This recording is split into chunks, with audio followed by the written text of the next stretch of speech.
With us now is Jim Meskimen. How are you, Jim? I'm really good. I'm really good. It's great to see you, Donna.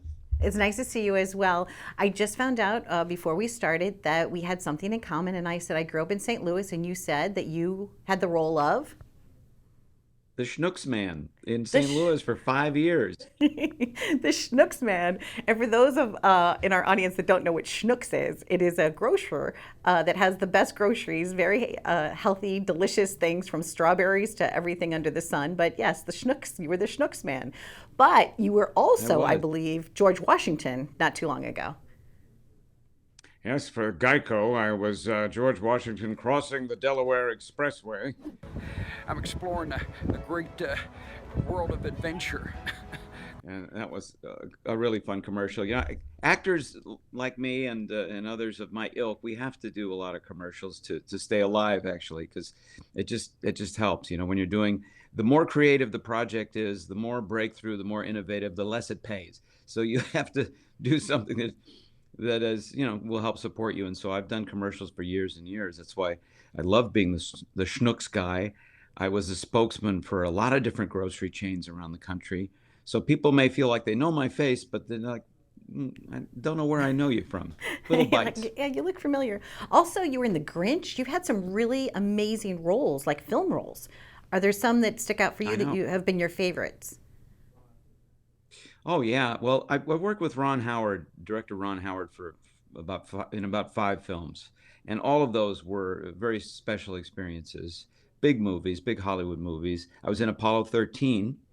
Uh, Now it's going on, geez, almost 30 years ago, and I really enjoyed working on it. I learned a lot, and it was like a really great project that made for a very memorable movie. That, I mean, when I see it on TV, I got to watch it. It just holds up really, really well. It's a great, great story. So, Apollo. So, what was the role like in that movie that you were in with for Ron Howard? Apollo 13. Yeah, I played one of the technicians, one of the mission control guys. I was the environmental and electrical systems engineer for the Lunar Excursion Module, or TELMU for short. And I got to work with a lot of really terrific young actors. He put together a great cast, but the best part about it was learning about the space program. I was a little boy when Apollo 13 and the whole Apollo program was literally launched, and I didn't know all the behind the scenes stuff. I didn't understand the science. I still don't, but I didn't really know too much about it, and so we got to actually learn quite a bit about how it all came together, who the individuals were, and what actually physically had to be done to get those rockets into space. Now with Elon Musk, it's a whole nother world. But those pioneers of the Apollo program and the Gemini program before them, uh, they accomplished miracles, and it was great to learn about it, especially from the people who were there. My dad, actually being from St. Louis, worked on Gemini. So, McDonnell No Douglas kidding. was there and a lot of the aerospace engineering things. And I still find it fascinating. I own a telescope. I still like to look out in the great beyond. Maybe my grandchildren will be able to like live on a spaceship somewhere. I have no idea, but I'm always fascinated, and it's always nice to learn more. Is that part of your process when you're researching a new role, that you learn a lot about the background? Because you're in like three new things. You're It in really the helped. Big Door Prize, Gaslit, and Hmm. Hunters, and as your roles keep coming up, what's your process like? Yeah, I try to. Well, nowadays we have this great tool, which is the internet, and so yeah, it pays an actor to research as much as possible. When I did Apollo 13, they handed us tons of hours and hours of recordings of the ground to air loop between mission control and the rocket. The rocket. I know there was another word, but it's been a while. Uh, the command thing, and so we listened and we studied and when I read books and stuff like that. Nowadays, when I want to research a role, if there's a character I'm going to play, like in Gaslit, I play a particular senator, and I scoured the internet. He was very hard to find, but I was able to find little clips of him and stuff, and that helps me. I'm an impressionist also, so it helps me to actually view and listen to and hear uh, the target, if you will, to craft something that is you know, not identical, but still kind of pays respect to who that person was and doesn't go too far afield. Happy birthday to happy birthday to you. And what about Hunters? Tell us about your role in Hunters. Yeah, I don't know if I can say too much about it. Hunters is a Okay. very secretive show. All the new Okay. shows are very secretive. But I will say that I had to play a person from another country. Okay. And so this also required that I was studying a bit dialects that are not native to me. And that's a great thing too. I've been working with dialect coaches quite a bit for some of the films I've been doing. Now in this golden age of television series where authenticity is really valued and the writing is so good and the performers, so much is demanded of the performers. I find myself now dealing with other professionals that I never really dealt with before, like dialect coaches. And that's a whole wonderful technical skill that I've picked up a lot of dialects, and I played a lot of British people in movies and television, and I played Irish people too, and Germans, as you just saw. And so this is for me has been a self study. You know, I'm looking and meeting people and trying to learn how is it that they say these words. But I've never had like a professional work with me, and I actually worked with the same chap who had coached Nicole Kidman on her "I Love Lucy" character for being the Ricardos, and there's a whole technology behind it, and I find it just fascinating because uh, that kind of thing is really interesting to me. Growing up with my mom, she was an expert also in dialects and Your accents mom, too. Marion Ross, I would also consider a Midwesterner, just like me. And when I got to Yes, interview yes, her, I talked to her about how she grew up across the lake and how she went ice the lake. fishing. Marion Ross, what a Yeah. wonderful woman to have as your mom. And I guess maybe that's originally how you got to know Ron Howard. I guess almost kind of growing up Yeah. or being around the business together, which is so exciting. People grow up and they can do wonderful things, and then they see your talent. And you mentioned being an impressionist, but are you also an impressionist painter? Because I read that you love to oil paint.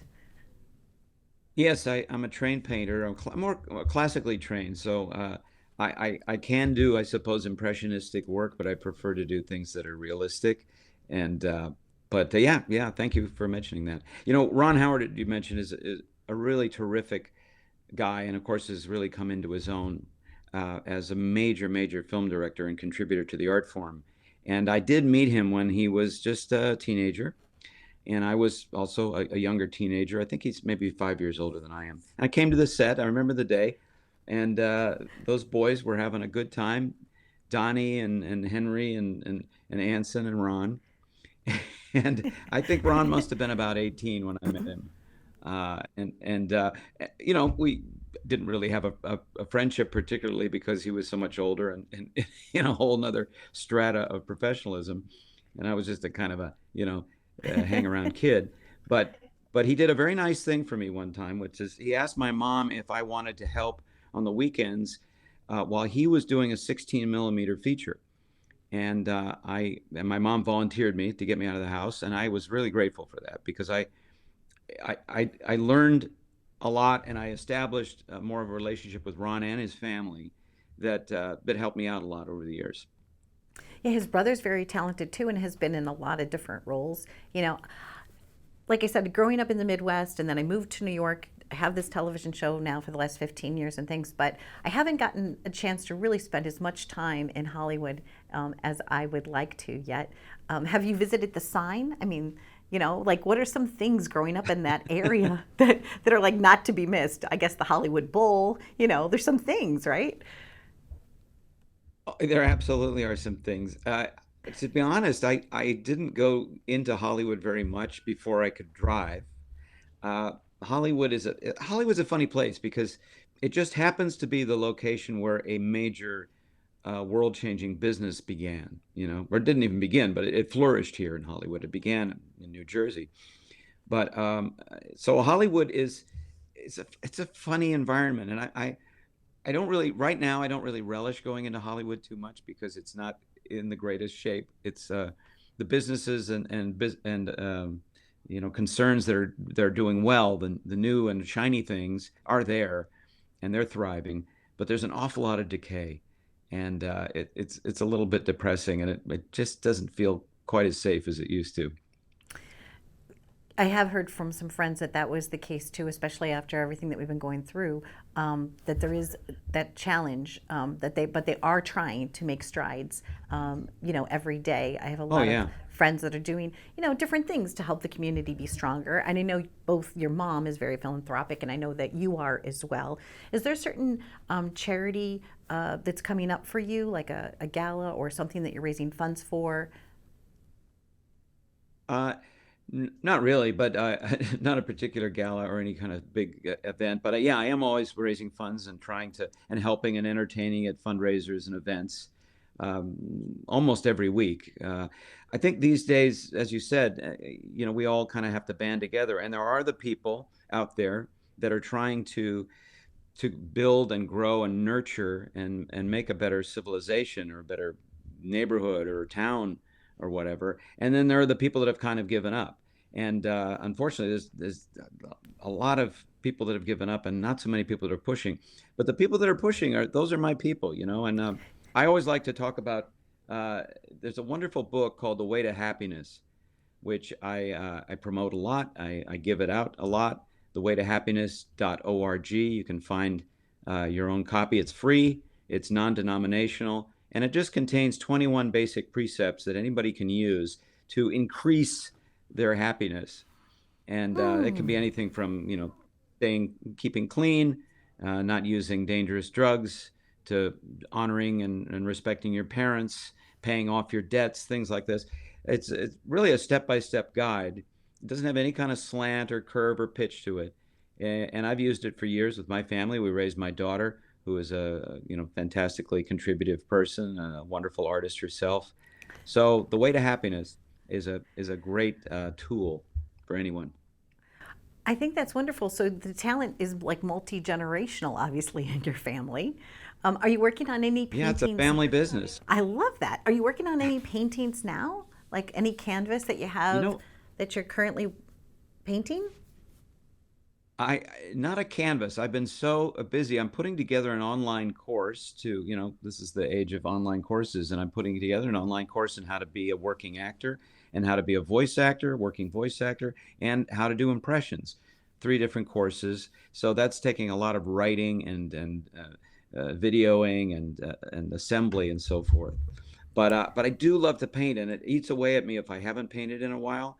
I'm from where I am here in my studio. I can see several unfinished canvases Really? that have been unfinished for quite a while. Yeah, but I do like to paint these days on the iPad because I can take it anywhere. And I got this. I got an iPad for Christmas. I asked for it, and Oh, my wife got me this. And congratulations. I use the. Thank you very much. I use an app called Procreate, and it comes with a little stylus, and it's Oh, wonderful. I love to be able to paint wherever I am. I was recently when I flew to Atlanta to do some work. I had my iPad with me on the plane. We had a massive layover. It took me 23 hours to get to Atlanta from LA, which is unusual, and I did quite a lot of painting. well, It it's funny was because that fun. was on my card too. It says that you're still soon going to be, you're soon filming in Atlanta. So that's another project that we haven't even talked about yet. But when you can talk about that, I would love to know more about that. So you are Well, it's well called the accomplished. Big Door Prize. The I Big can tell Door you that. Prize. So we I can can tell we you the can name of it. announce that, right? And is that for Apple TV? Is Yeah, that who it's going to be for? that is for Cool. Apple TV. Yeah, Awesome. That's yeah. exciting. So there's so many things. So you obviously work in so many different mediums. You're happy, you're joyful, you're always thriving, you're looking for new opportunities. I think you're the voice of, I think it's, was it Colonel Sanders? Like I It's said, Colonel I Sanders, yeah. Colonel Sanders, I think it may change pretty soon. It's been a pretty big sea change with Colonel Sanders, but nevertheless, it's been a great pleasure and honor for the last 5, 6 years to portray this fellow. and the Geico commercial, the boat, I've watched that like at least 10 times today because I'm just like, you make me laugh. And I know you've made other people's So laugh, glad.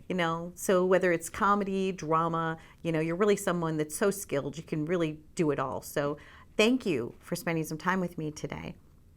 And, My pleasure, Donna. Thank you and, so much. and Very please gracious. give my best to your mom because I have the wonderful opportunity of knowing her as well. So happy journeys to you, though. And I'll see you on the big screen and the little screen and on the digital screen, I guess. Every screen there is, you could see Jim. Thanks again for joining us. Okay. Bye. Bye-bye. Bye bye.